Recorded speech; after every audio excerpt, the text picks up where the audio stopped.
اعوذ باللہ من الشیطان الرجیم بسم اللہ الرحمن الرحیم الحمدللہ رب العالمین والصلاة والسلام علی رسول اللہ وآلہ الطیبین الطاہرین۔ ناظرین اکرام، خداوند متعال کی بارگاہ میں شکر گزار ہیں کہ اس نے ایک مرتبہ پھر ہمیں توفیق دی کہ حضرت سیدہ طاہرہ فاطمۃ الزہرا صلوات اللہ علیہا کے حوالے سے آپ کی خدمت میں کچھ عرائض پیش کر سکیں۔ ناظرین، حضرت امام زمانہ عجل اللہ تعالیٰ فرجہ الشریف کے حوالے سے ایک جملہ میں نے آپ کی خدمت میں عرض کیا تھا، وہ یہ کہ امام نے فرمایا کہ فبنت رسول اللہ لی اسوۃ حسنہ، رسول زادی ہمارے لیے بہترین نمونہ عمل ہے۔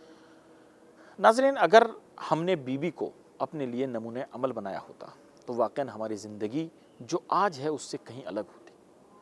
آج بہت سی مشکلات ہمارے یہاں ہیں، وہ صرف اس لیے ہے کہ ہم اپنی زندگی اپنے طریقے سے گزارنا چاہتے ہیں۔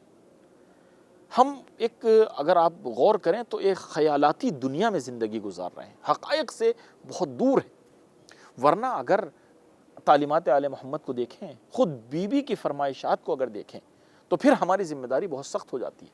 ہم آج فخر سے کہتے ہیں کہ ہم علی کے شیعہ ہیں۔ یہ ایک بہت بڑا مسئلہ ہے کہ ہم اپنے آپ کو دیکھتے نہیں ہیں۔ اس کے حوالے سے میں آپ کی خدمت میں ایک درس پیش کرنا چاہتا ہوں۔ حضرت فاطمۃ الزہرا صلوات اللہ علیہا کی خدمت میں ایک خاتون آتی ہے اور آنے کے بعد ایک سوال کرتی ہے۔ وہ کہتی ہے، بی بی، جو میرا شوہر ہے وہ آپ کا محب ہے، آپ سے بہت جو ہے وہ عقیدت رکھتا ہے، آپ کے خاندان سے بڑی محبت کرتا ہے اور مولا کائنات حضرت علی علیہ السلام کا جو ہے وہ دل دادا ہے۔ یہ بتائیے کہ ہم آخر آپ کے شیعہ ہیں بھی یا نہیں؟ ہم آپ کے شیعہ ہو سکتے ہیں یا نہیں؟ آپ کے شیعہ ہیں یا نہیں؟ تو جس وقت اس نے یہ جملہ کہا، حضرت فاطمہ زہرا صلوات اللہ علیہا نے ایک بڑا اصولی جواب دیا، اور یہ اس لیے عرض کرنا ضروری ہے کہ یہ صرف اس کے لیے نہیں تھا بلکہ ہمارے لیے بھی ہے۔ ایک قانون بیوی نے بیان کیا۔ بیوی فرماتی ہیں کہ ان کنت تعمل بما امرناک وتنتہی عما زجرناک عن فانت من شیعتنا والا فلا، اگر تم اس کام کو انجام دیتے ہو، وہ تمام کام انجام دیتے ہو جو ہم تمہیں امر کرتے ہیں، جو تمہیں حکم دیتے ہیں، اگر تم اس کو انجام دیتے ہو اور ان تمام چیزوں سے رکتے ہو، وہ کام انجام نہیں دیتے جن سے ہم نے تمہیں روکا ہے، تو تم ہمارے شیعہ ہو، اور اگر ایسا نہیں ہے وَإِلَّا فَلَا، اگر ایسا نہیں ہے تو پھر ہمارے شیعہ نہیں ہو۔ اللہ اکبر۔ وہ تمام چیزیں جو کہا گیا، اطاعت ضروری ہے۔ اگر ہم اہل بیت اطہار کی اطاعت کر رہے ہیں، بی بی سیدہ طاہرہ کی اطاعت کر رہے ہیں، اگر اسلام کے تمام قوانین کے پابند ہیں، تب ہم حضرت فاطمہ زہرا کے اور ان کے خاندان کے، ان کی آل پاک کے شیعہ ہیں۔ اور اگر ہم عمل نہیں کر رہے ہیں تو پھر ہم ان کے شیعہ نہیں ہو سکتے۔ عزیزو، یہ ایک ایسا مسئلہ ہے کہ اس نے بہت سی مشکلات ہماری حل کر دی۔ یہ خاتون واپس جاتی ہے اور جانے کے بعد جو ہے وہ اپنے شوہر سے کہتی ہے کہ بی بی نے یہ کہا ہے کہ اگر تم ان تمام چیزوں پر عمل کرتے ہو جو ہم حکم دیتے ہیں اور ان تمام چیزوں سے بچتے ہو جن سے ہم روکتے ہیں، تو تم ہمارے شیعہ ہو، ورنہ تم ہمارے شیعہ نہیں ہو۔ بس ایک مرتبہ جب اس نے سنا تو اپنی زندگی کے اوپر اس نے نظر ڈالی، غور کیا، اس نے دیکھا مجھ سے بہت سی کوتاہیاں ہو جاتی ہیں، بہت سی تقصیر ہو جاتی ہے، بہت سے عمل میں جو ہے وہ کمی رہ جاتی ہے، ہم پورے طریقے سے جیسا ہونا چاہیے، جو ہمیں معیار دیا گیا ہے، جو پیمانہ دیا گیا ہے، اس کے مطابق ہم پورے نہیں اترتے۔ وہ پریشان ہوا، اس نے رونا شروع کر دیا، گریا شروع کیا۔ اور جب اس نے گریا شروع کیا، جب اس کی خاتون، اس کی بیوی اس سے جب اس کے گریے سے وہ پریشان ہو جاتی ہے اور غمگین ہو جاتی ہے، ایک مرتبہ پھر بیوی کے پاس آتی ہے اور آنے کے بعد ایک جملہ کہتی ہے کہ بیوی، جب سے آپ نے یہ کہا ہے اس وقت سے میرا شوہر جو ہے وہ گریا کر رہا ہے، وہ کہہ رہا ہے کہ واہ ہائے واہ ویلا، ہماری زندگی کا کیا ہوگا، ہم اس مقام پر نہیں ہیں۔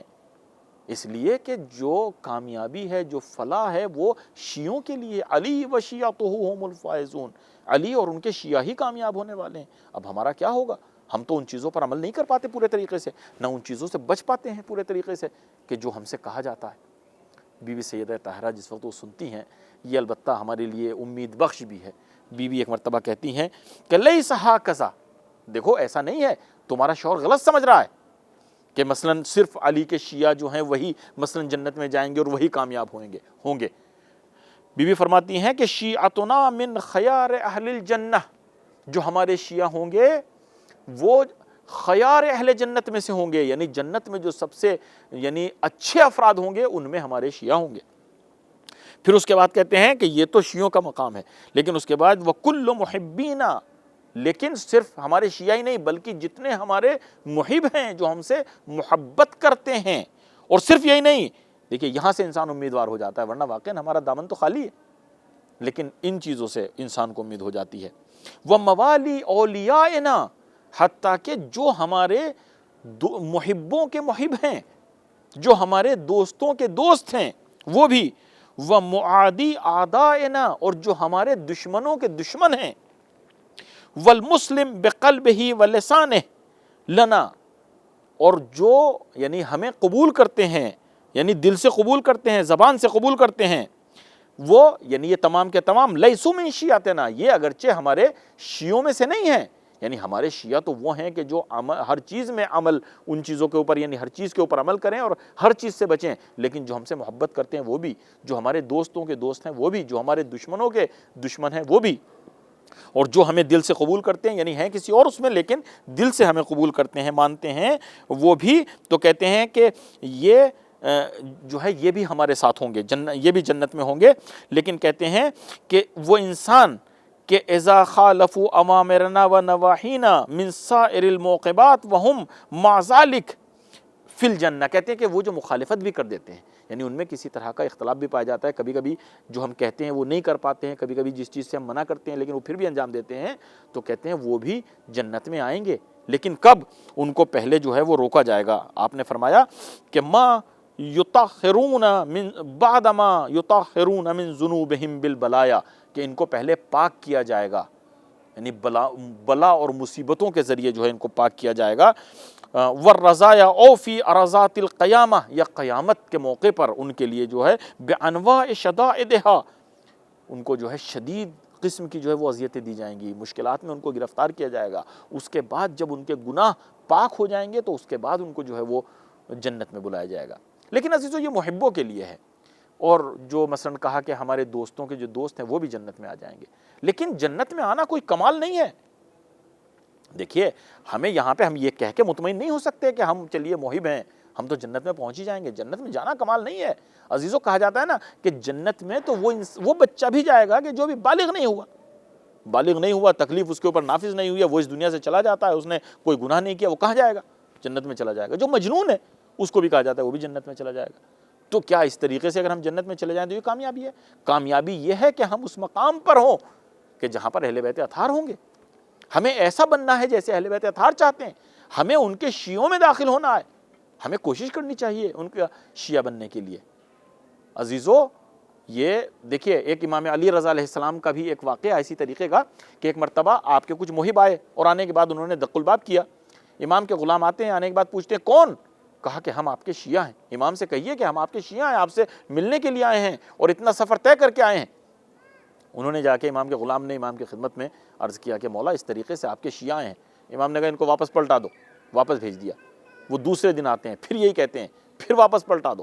یعنی غرض کے وہ آتے رہے جاتے رہے آتے رہے جاتے رہے۔ روایت کے فقرے یہ ہیں کہ 60 دن ان کو ہو گئے، 2 مہینے ان کو ہو گئے، لیکن امام علیہ السلام نے ان کو شرف یعنی حضور نہیں دیا، اپنی بارگاہ میں ان کو قبول نہیں کیا۔ جب 2 مہینے ہو گئے اب وہ آتے ہیں، آنے کے بعد غلام سے کہتے ہیں کہ اب ہمارے امام کو ہمارا سلام کہنا اور امام سے یہ کہنا کہ آج ہمارا آخری دن ہے، آج ہم پلٹ کے جا رہے ہیں، ہم آئے تھے امام کی ملاقات کے لیکن ہم سے ملاقات نہیں ہو سکی۔ اور یہ بھی کہنا کہ مولا 2 مہینے جو ہم یہاں پہ رہے ہیں ہم نے بہت سی مشکلات برداشت کی ہیں، لوگوں کے بہت طعنے سنے ہیں، لوگ ہمیں بہت کہتے رہے ہیں کہ دیکھو یہ جو ہیں یعنی موسیٰ بن جعفر کے شیعہ ہیں، یہ محبت کا دعویٰ کرتے ہیں، اور یہ آئے تھے ان سے ملنے کے لیے، انہوں نے تو اپنی بارگاہ میں ان کو ملنے تک نہیں دیا، قبول تک نہیں کیا۔ اللہ اکبر۔ جب انہوں نے دل سے یہ باتیں کی تو ایک مرتبہ امام علیہ السلام کہتے ہیں کہ جاؤ آج ان کو بلا کر لاؤ۔ وہ آتے ہیں، آنے کے بعد جب وہ امام علیہ السلام کو دیکھتے ہیں تو سب کی آنکھوں میں آنسو ہیں، گریہ کرنے لگتے ہیں، زمین پہ گر جاتے ہیں، ہاتھوں کو جوڑتے ہیں، مولا آخر کون سی ہم سے خطا ہو گئی تھی کہ جو 2 مہینے تک ہمیں انتظار کرنا پڑا آپ کی زیارت کے لیے، آپ سے ملاقات کے لیے مولا۔ اللہ اکبر۔ امام علیہ السلام کہتے ہیں کہ اس کے ذمہ دار تم خود ہو۔ امام علیہ السلام نے وہاں پر جو ہے آیت پڑھی قرآن کی، فرمایا وما اصابکم من مصیبت فبما کسبت ایدیکم، جو کچھ بھی انسان کو ملتا ہے وہ خود اس کے اعمال کا نتیجہ ہوتا ہے، یہ جو ہے تمہارے اعمال کا نتیجہ۔ اللہ اکبر. وہ کہتے ہیں مولا ہم نے کون سا گناہ کیا ہے کہ جو ہمارے عمل کا نتیجہ یہ ہے؟ امام علیہ السلام کہتے ہیں کہ دیکھو تم سے گناہ یہ ہوا ہے کہ تم پہلے دن جب آئے تھے تم نے کیا کہا تھا، پھر اس کے بعد جب تم روز آتے رہے ہو تو تم نے کیا کہا ہے؟ کہا مولا ہم نے کہا ہے کہ ہم اتنی دور سے سفر کر کے آئے ہیں اور یہ زحمتیں برداشت کر کے آئے ہیں اور آپ کے شیعہ ہیں، آپ سے ملنا چاہتے ہیں. امام نے کہا ہاں یہ لفظ جو تم نے استعمال کیا، کیا تم ہمارے شیعہ ہو؟ اللہ اکبر. انہوں نے کہا ہاں مولا ہم آپ کے شیعہ ہیں. کہا تم جانتے ہو ہمارا شیعہ کون ہوتا ہے؟ تم نے غلط بیانی سے کام لیا ہے. تمہیں یہ نہیں کہنا چاہیے تھا کہ ہم آپ کے شیعہ ہیں، تمہیں کہنا چاہیے تھا کہ مولا ہم آپ کے محب ہیں، ہم آپ سے ملنا چاہتے ہیں. اور محبت کی علامتیں تمہارے اندر پائی جاتی ہیں. اتنا لمبا سفر طے کر کے آنا، اتنی زحمتیں برداشت کرنا، 2 مہینے تک یہاں پہ لوگوں کے تانے برداشت کرنا لیکن اپنے مقام پر کھڑے رہنا، یہ محب ہونے کی علامت ہے. لیکن تم شیعہ، تم نے کہا جانتے ہو شیعہ کون ہوتا ہے؟ امام علیہ السلام فرماتے ہیں، ہمارے 8ویں امام کہتے ہیں علی کے شیعہ حسنین کریمین ہیں. علی کے شیعہ عمار، ابو ذر، مقداد، کمیل یہ ہیں. علی کا شیعہ وہ ہوتا ہے کہ جو قدم قدم علی علیہ السلام کی اطاعت کرتا ہے، وہ یہ دیکھتا ہے کہ میرے مولا نے یہ کام کیا ہے یا نہیں کیا. اگر کیا ہے تو میں اس کام کو انجام دوں، اور اگر نہیں کیا ہے تو میں اس کام کو انجام نہیں دے سکتا. اب یہ بتاؤ کیا تمہاری زندگی اسی طریقے سے گزرتی ہے؟ اللہ اکبر. تم کتنی کوتاہیاں کرتے ہو. تم نے غلط بیانی سے کام لیا ہے، اس کی سزا یہ ہے کہ تم 2 مہینے تک جو ہے ہماری زیارت سے محروم ہو گئے. عزیزو وہ تو ایسے تھے کہ جو عمل کرتے تھے. ہمارے پاس تو کچھ بھی نہیں ہے، خالی ہیں. نہ علم ہمارے پاس ہے، نہ عمل ہمارے پاس ہے. ہم کس اعتبار سے کہتے ہیں کہ ہم آپ کے شیعہ ہیں؟ عزیزو امام نے کہا کہ تم بازاروں میں جو جاتے ہو، بازاروں میں جو معاملات کرتے ہو، کیا وہی عمل ہے جو علی علیہ السلام کیا کرتے تھے؟ جو اپنے گھروں میں تمہارا سلوک ہوتا ہے کیا وہی ہے کہ جو علی علیہ السلام اپنے گھرانے کے ساتھ کرتے تھے؟ شیعہ وہ ہوتا ہے جو عمل اللہ اکبر. یہ بہت بڑا نقطہ ہے کہ انسان کو کس طریقے سے جو ہے وہ زندگی گزارنی ہے. ہم علی کے شیعہ ہیں تو ہمیں پتہ ہونا چاہیے علی کا شیعہ کون ہوتا ہے. عزیزو ہم تو بالکل خالی ہیں، لیکن ان کی بارگاہ میں دعا کرتے ہیں مولا ٹھیک ہے محب کہہ سکتے ہیں ہم اپنے آپ کو، لیکن مولا ہم تو محب کہلانے کے لائق بھی نہیں ہے. لیکن مولا کوشش تو کر رہے ہیں آپ کے شیعہ بننے کی. کوشش کرے انسان، دعویٰ نہ کرے. مولا آپ مدد کریں ہماری. خدا کی بارگاہ میں دعا کریں کہ خدایا ہم علی کے شیعہ بننا چاہتے ہیں. کوشش کرے انسان، کبھی غرور نہ کرے. ہم فخر سے سینے پہ ہاتھ مار کے کہتے ہیں ہم تو علی کے شیعہ ہیں اور ہمیں جنت میں جانے سے کون روک سکتا ہے. یہ کیا باتیں ہیں؟ عمل ہمارے اندر کتنا پایا جاتا ہے. اگر اطاعت اہل بیت ہے تب ہم علی کے شیعہ ہو سکتے ہیں. اطاعت جو ہے وہ شرط ہے. محبت کے لیے بھی اطاعت شرط ہے. شیعہ ہونا تو بہت بڑی چیز ہے. لو کان حبک صادقا لاطعتہ، اگر تم اپنی محبت میں سچے ہو تو تم اطاعت کرو. ان المحب لمن یحب مطیع، جو محب ہوتا ہے وہ اپنے محبوب کا مطیع، جو محب ہوتا ہے وہ اپنے محبوب کا مطیع ہوتا ہے، وہ محبوب کی اطاعت کرتا ہے. اس سے بالاتر اسے اس کی ضرورت نہیں ہوتی کہ ہمارا محبوب اپنی زبان سے کچھ کہے تب ہم اس کو عملی جامہ پہنائے، ہم اس کام کو انجام دیں. وہ تو یہ دیکھتا ہے کہ میرا محبوب چاہتا کیا ہے، میرا محبوب کیا چاہتا ہے مجھ سے. یعنی اس کی منشا کو دیکھتا ہے، اس کی خواہش کو دیکھتا ہے. اس کے بعد جو ہے وہ اس کو عملی جامہ پہناتا ہے. اور اس کو اتنی خوشی ہوتی ہے کہ اپنا سب کچھ قربان کرنے کے بعد اگر وہ خوشی اور مرضی حاصل کر لے اپنے محبوب کی تو اپنی زندگی میں کامیاب ہے. سب کچھ قربان کرنے کے بعد. کیا ہماری زندگی اسی طریقے سے؟ عزیزو حضرت امام جعفر صادق علیہ السلام کے ایک بڑے مشہور صحابی ہیں حضرت عبداللہ ابن یعفور. کسی موقع پر اگر موقع ملا تو انشاءاللہ میں ان کے بارے میں آپ کی خدمت میں بیان کروں گا. لیکن آج یہ عرض کروں کہ ایک مرتبہ ایک جو ہے محب اہل بیت ان کے پاس آتا ہے. آنے کے بعد کہتا ہے کہ میں ایک مشکل میں گرفتار ہوں اور میرے خلاف کسی نے مقدمہ کر دیا ہے. ہو جاتی ہیں مقدمہ، آپس میں اختلافات ہو جاتے ہیں کہ کسی نے مقدمہ کیا ہے اور میں جو ہوں اس کو، یعنی آپ آئیں میری طرف سے گواہی دیں، آپ میرے بارے میں جانتے ہیں کہ اس نے غلط مقدمہ کیا ہے، وہ جو کہہ رہا ہے وہ غلط ہے. حضرت عبداللہ ابن یعفور نے کہا کہ ٹھیک ہے جیسا تم کہتے ہو ایسا ہی ہم کریں گے، ہم گواہی دیں گے، چونکہ جانتے تھے کہ یہ یعنی حق پر ہے اور وہ باطل پر ہے. حضرت عبداللہ ابن یعفور پہنچتے ہیں اور جانے کے بعد جو عدالت تھی اس میں مقدمہ جو ہو رہا تھا اس میں گواہی دیتے ہیں. کہتے ہیں کہ یہ جو ہے یہ سچا ہے اپنے دعوے میں اور وہ جو ہے وہ جھوٹ بول رہا ہے، اس نے اس کے اوپر الزام لگایا ہے، گواہی دیتے ہیں۔ جو قاضی ہے ابو یوسف اس کا نام ہے، وہ حضرت عبداللہ ابن یافور کا ہمسایہ ہے، وہیں رہتا ہے۔ ایک مرتبہ وہ عبداللہ ابن یافور کو دیکھتا ہے اور دیکھنے کے بعد کہتا ہے کہ عبداللہ ابن یافور، ہم آپ کو بہت اچھی طرح جانتے ہیں، آپ ہمارے ہمسایہ ہیں، ہم آپ کے کردار کو بھی قبول کرتے ہیں، ہم جانتے ہیں کہ آپ کبھی جھوٹ نہیں بولتے، ہم جانتے ہیں کہ آپ کبھی غلط بیانی سے کام نہیں لیتے، ہم جانتے ہیں کہ آپ کی زندگی بہت پاک ہے، ہم جانتے ہیں کہ آپ راتوں میں اٹھ کر خداوند متعال سے راز و نیاز کرتے ہیں، آپ نماز شب اور نماز تہجد کے پابند ہیں، ہم سب کچھ آپ کے فضائل کا اقرار کرتے ہیں، لیکن پھر بھی ہم آپ کی جو ہے گواہی اس کو قبول نہیں کر سکتے۔ حضرت عبداللہ ابن یافور نے اور پوری عدالت نے جو ہے وہ بڑے تعجب سے اس کو دیکھا کہ بھائی کیوں نہیں آپ قبول کر سکتے، مشکل کیا؟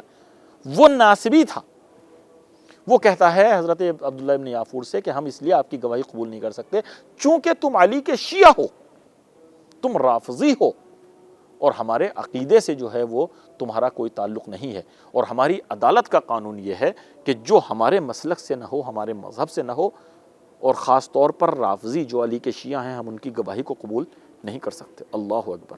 اب دیکھیے جیسے ہی اس نے جملہ کہا تو حضرت عبداللہ ابن یافور رونے لگے۔ جب وہ رونے لگے تو انہوں نے کہا کہ میں نے کوئی گستاخی تو نہیں کی ہے، میں نے اپنی عدالت کا قانون بیان کیا ہے کہ یہاں پر جو ہے شیعان علی کی گواہی قبول نہیں کی جا سکتی، ہم نے کوئی آپ کی توہین نہیں کی ہے، آپ کے فضائل میں نے بیان کیے ہیں، آپ بہت اچھے ہیں، لیکن ہم قبول نہیں کر سکتے۔ عزیزو، حضرت عبداللہ ابن یافور کہتے ہیں کہ مجھے رونا اس بات پہ نہیں ہے کہ تم نے میری گواہی کو رد کر دیا، کوئی بات نہیں، تم نے رد کر دیا تو رد کر دیا، رونا اس بات پر ہے کہ جو تم نے مجھے نسبت دی ہے، تم نے کہا میں علی کا شیعہ ہوں، کہیں ایسا نہ ہو کہ تم نے جو نسبت دی ہے وہ غلط ہو، اس لیے کہ میں اپنے اندر وہ صفات نہیں پا رہا ہوں، میرا کردار کہاں اور ابو ذر غفاری کا کردار کہاں، میرا عمل کہاں اور حضرت عمار یاسر کا عمل کہاں، میرا کردار اور میرا عمل کہاں، حسنین کریمین کا عمل کہاں، میں اس بات سے رو رہا ہوں کہ کہیں یہ نسبت غلط نہ ہو۔ اللہ اکبر۔ عزیزان محترم، شیعہ کا مقام بہت بلند ہوتا ہے، لیکن یہاں میں ایک جملہ اور ضرور کہنا چاہوں گا کہ حضرت عبداللہ ابن یافور کی گواہی کو صرف اس لیے رد کیا گیا کہ وہ علی کے شیعہ ہیں۔ عزیزو، آپ دیکھیے تو صحیح پوری تاریخ میں کتنا ظلم ہوا محبان اہل بیت پر اور شیعہ حیدر کرار پر، صرف اس وجہ سے کہ وہ علی کے شیعہ ہیں، وہ علی کے پیروکار ہیں، وہ علی کے محب ہیں۔ ابھی آپ دیکھ رہے ہیں، ابھی کچھ دن پہلے کا واقعہ، تازہ واقعہ، جو شیعان علی اور واقعاً سچے شیعان علی جیسی قوم ہمیں کرۂ ارض پر پوری کائنات میں نظر نہیں آتی، ہزارہ قوم جو شیعان علی ہیں، کوئٹہ میں ان کو ذبح کر دیا جاتا ہے، ان کو قتل کیا جاتا ہے، ان کی سزا کیا ہے؟ صرف ان کی سزا یہ ہے کہ وہ علی کے محب ہیں، وہ علی کے شیعہ ہیں۔ علی کا شیعہ ہونے کی وجہ سے تو یہ آج کوئی نئی بات نہیں ہے، ہمارے بزرگوں نے اس چیز کو برداشت کیا ہے، ان کے اوپر جو ظلم ہوئے ان کے کردار کو لوگ قبول کرتے تھے، لیکن کہتے تھے کہ ہائے کیا کریں، تم علی کے شیعہ ہو۔ اور عزیزو، پھر علی کی محبت میں، علی کے شیعہ ہونے کے جرم میں اگر ہمیں کوئی سزا ملتی ہے، اگر ہمیں مثلاً کسی چیز سے محروم کر دیا جاتا ہے، اگر ہمیں اس جان سے بھی ہاتھ دھونا پڑتا ہے، تو یہ ہمارے لیے باعث فخر ہے۔ شیعت کی تو پہچان ہے، ہمارے لیے سرمایہ افتخار ہے شہادت، ہم تو شہادت کی تمنا کرتے ہیں، اس لیے کہ تم علی کی وجہ سے اس دنیا سے جا رہے ہو اور پھر تمہارا معاملہ علی کے ساتھ ہے۔ میں خداوند متعال سے دعا کروں گا کہ تمام شہداء، خداوند متعال ان کے لواحقین کو صبر و اجر عطا فرمائے، اور انشاءاللہ ہم سب کو بھی ان محبان اہل بیت کے راستے پر چل کر، اور اسی طریقے سے جو مدافعان حرم ہیں ان کے راستے پر چل کر ہمیں بھی شہادت نصیب فرمائے۔ لیکن کبھی اس چیز سے گھبرانے کی ضرورت نہیں ہے، اس لیے کہ تمہیں جو یہ سزا مل رہی ہے، تمہیں جو یہ موت مل رہی ہے، یہ شہادت مل رہی ہے، یہ علی کی محبت میں مل رہی ہے، اور اگر علی کی محبت میں مل رہی ہے تو پھر تمہارا اس میں کوئی نقصان نہیں۔ علی والوں کا مرنا بھی کوئی مرنے میں مرنا ہے، یہ ہے نا، ہمارے بڑے مشہور شعر ہیں، ایک شاعر ہیں رضا سرسی، وہ فرماتے ہیں کہ علی والوں کا مرنا بھی کوئی مرنے میں مرنا ہے، چلے تھے اپنے گھر سے اور علی کے در پہ جا بیٹھے، یہاں ہم نے کیا رخصت وہاں آئے علی لینے، یہاں ہم رو رہے ہیں وہ وہاں محفل سجا بیٹھے۔ ہم تو موت کی تمنا کرتے ہیں اس لیے کہ ہماری ملاقات ہونے والی ہے ہمارے مولا سے۔ تو عزیزو، بڑا غمناک واقعہ ہے، بڑا غمناک سانحہ ہے واقعاً، لیکن باعث فخر بھی ہے۔ انسان کو موت آنی ہے، کہاں مر جائے، کس طریقے سے، کس عالم میں، کچھ نہیں پتا، موت تو آنی ہے، برحق ہے، لیکن اگر علی کی محبت میں اور اس جرم میں موت آ رہی ہو، اس جرم میں انسان کو شہید کیا جا رہا ہو کہ یہ علی کا شیعہ ہے، تو اس سے بڑھی اور اس سے بہتر زندگی اس سے بہتر نہیں ہو سکتی جتنی عظیم یہ موت ہے، اس کا مقابلہ کوئی زندگی نہیں کر سکتی۔ بس یہیں پر آپ سے اجازت چاہیں گے، آپ سے گزارش کریں گے کہ اپنا خیال رکھیے گا، ہمیں دعا میں یاد رکھیے گا، اور ان ایام کی مناسبت سے ایک مرتبہ پھر آپ کی خدمت میں تعزیت اور تسلیت پیش کرتے ہیں۔ خدا حافظ، فی امان اللہ۔